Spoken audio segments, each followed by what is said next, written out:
today from allaboutstencils.com and designsfrompenny.com, and today we're going to be working with stencils in creating a wall mural.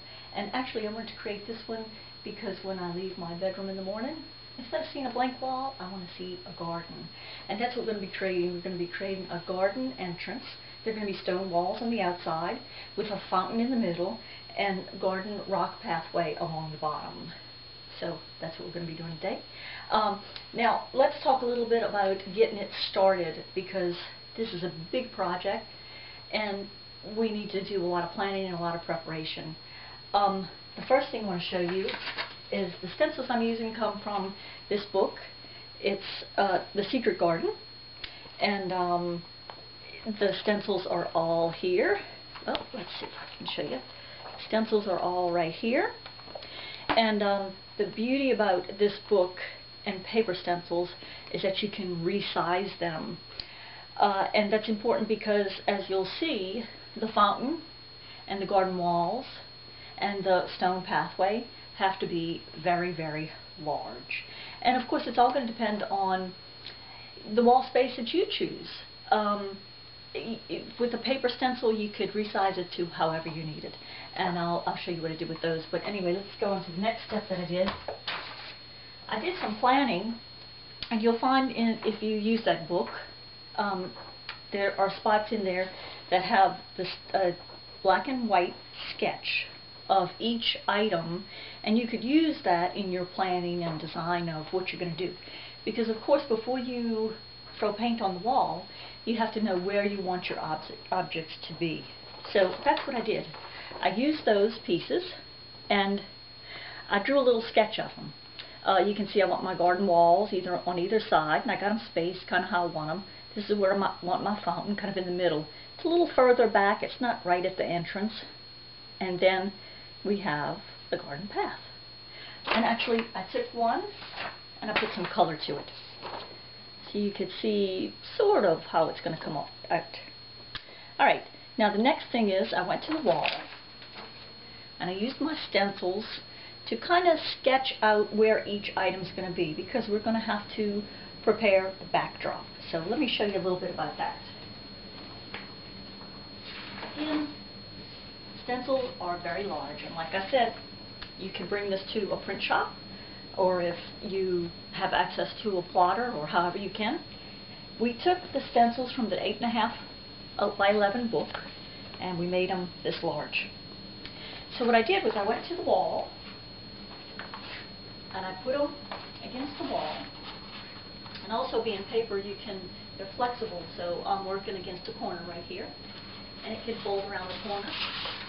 And I don't know if you can see it, I took a black pen and I kind of outlined where I wanted the line of the stones to be. And I kind of kept moving up, moving up, moving up until I got the right height. Now this stencil also, you can use it this way, because we have this one stone hanging out, and it would be good to build and build, but for this side of the wall, I carried it over. And I got the same distance of height and distance from the fountain. Okay? Next thing that I did was to plan out my garden path. And that's the stencil here, the stones. And I came along the wall right there. And I kind of lined them up against the stone wall. And then you could flip it over and use this side and get those lined up. Okay, and last, three main stencils we're using are these and the fountain. And I decided in between the walls where I wanted my fountain. And I kind of lightly sketched it there. Now, the reason for the sketching and the reason for the planning is because we have to create our backdrop. And our backdrop is going to be the sky, which we're going to do first. Remember, when you're painting, you want to start with what's furthest in the background, so that's going to be the sky. The next thing is going to be the ground, the sand and the soil beneath our garden stone path. And then we're going to have the garden that's going to be behind the fountain. So anyway, why don't we get some paint and start with our sky.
really with just a couple of stencils and some very easy brush techniques, we've created quite a scene. I'm pretty pleased with it. It was a full day's work, but well worth it. Instead of looking at just a blank wall, now I have my own private garden. Every morning I walk out into a garden. And that's going to be wonderful. Anyway, again, the book I used was The Secret Garden, and you can get this and you can download it at allaboutstencils.com or designsfrompenny.com and allaboutstencils.com in the stencil store. If you wanted to get a printed book like this, you can find the link to our printer there, and they will be glad to send you a copy. Again, I hope you try this out, and if you decide that you don't want a garden, try a beach or any other thing you like. Anyway, come back for more tips on stenciling. There's so much you could do with them, and you can be an artist just by using stencils. Thanks so much. Bye.